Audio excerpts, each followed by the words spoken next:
आणि बुलेटिनच्या सुरुवातीला एक महत्त्वाची बातमी समोर येते। मुंबई पुणे मार्गाबाबत स्थगन प्रस्ताव हा मांडला जाणार आहे।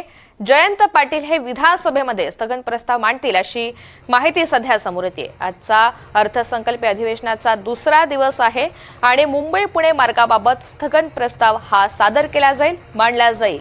शरद पवार यांच्या राष्ट्रवादीचे नेते आणि आमदार जयंत पाटील हे विधानसभेमध्ये स्थगन प्रस्ताव मांडणार आहेत अशी माहिती समोर येते।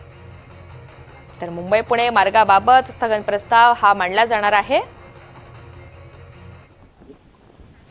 अधिकची माहिती जाणून घेऊयात। सागर कुलकर्णी आपल्या सोबत आहेत। सागर, जयंत पाटील विधानसभेमध्ये हा प्रस्ताव मांडणार आहेत, नेमकी या संदर्भातली काय अपडेट आहे? मागील काही दिवसांपूर्वी महामार्ग प्रचंड वाहतूक कोंडीमुळे अडकून पडला होता आणि प्रवाशांचे प्रचंड हाल झाले। जवळपास 24 तासापेक्षा जास्त वेळ हा महामार्ग ठप्प होता।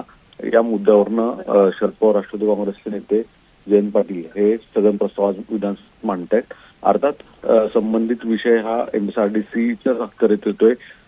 संबंधित खात्याचे मंत्री एकनाथ शिंदे आहेत आणि त्यांचा पदभार हा त्यांनी दादा भुसे यांच्याकडे आता तात्पुरता अधिवेशनापर्यंत दिलाय। यामुळे स्थगन प्रस्तावानंतरनं या संबंधित शासनाच्या वतीने नेमकं काय उत्तर दिलं जातं हे महत्त्वाचं आहे। मुंबई पुणेच्या दृष्टिकोनातनं फार महत्त्वाचा विषय आहे।